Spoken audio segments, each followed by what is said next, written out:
come up on a 1st and 10. They fake the handoff. Now Carr. And it's a short one here, complete to the tight end.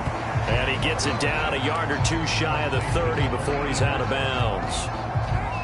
A good pickup there. 8 yards on the first down completion.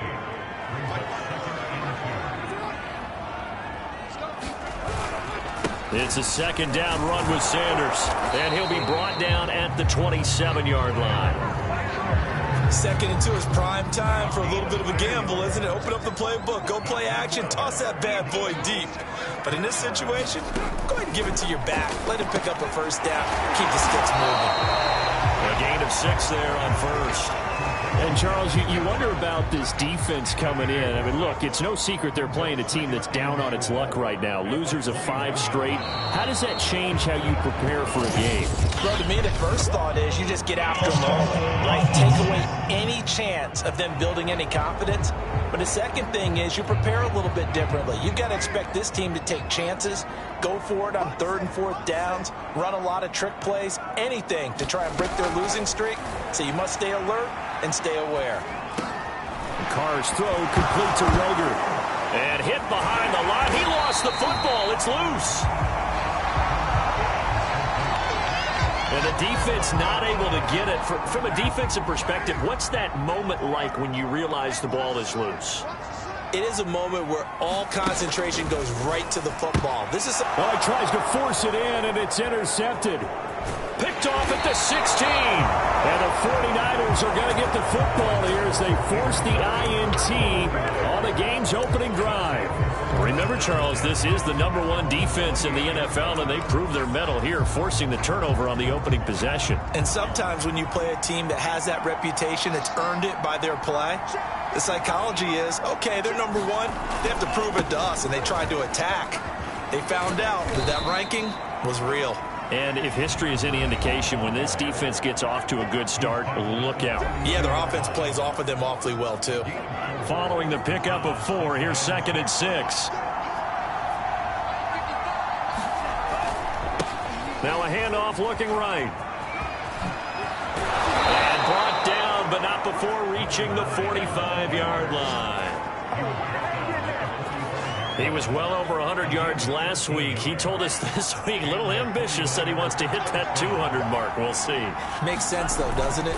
Have we ever run into a running back that had a great game the week before that didn't think that's just going to naturally continue? Just make sure you feed me the football.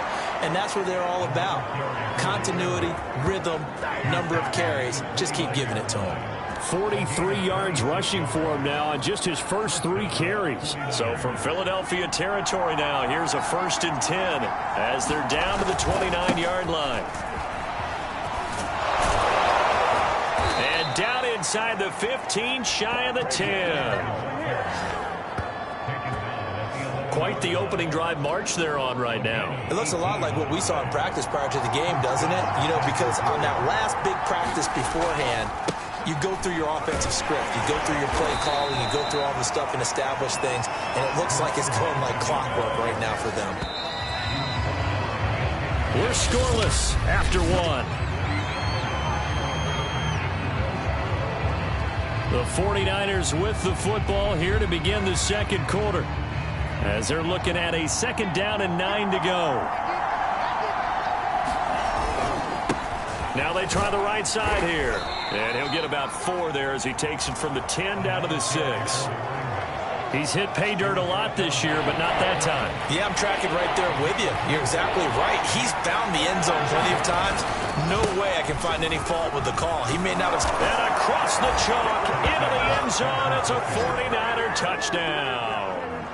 A great play there.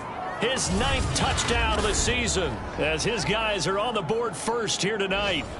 That almost looked too easy, and I think thanks goes to the offensive line for making it look easy. Yeah, I agree with you totally on that one. I'm not sure how much everyone understands the preparations that go into a game for an offensive line, because there's a reason that running backs and quarterbacks give them big gifts at the end of the season after a big year.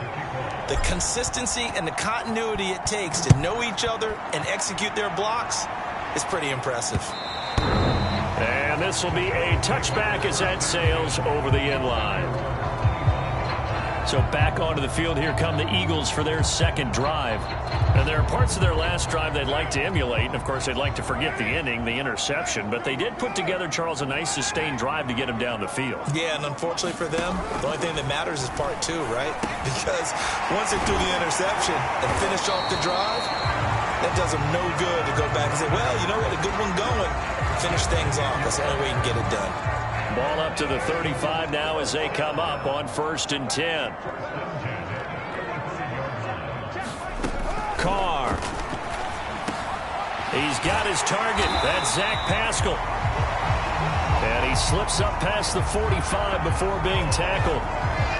Had to put that ball in there with a little extra zip, but he put it right where it needed to be. Yeah, and that little extra pace that he had on the pass, that required a little extra concentration for him, didn't it? Ball can get on you pretty quick in that manner, and he handled it well and picked up the first down. Flowing middle, but it's incomplete. They've given up a few first downs on this drive, but getting the incompletion there, that should give them something to build on and maybe turn the tide.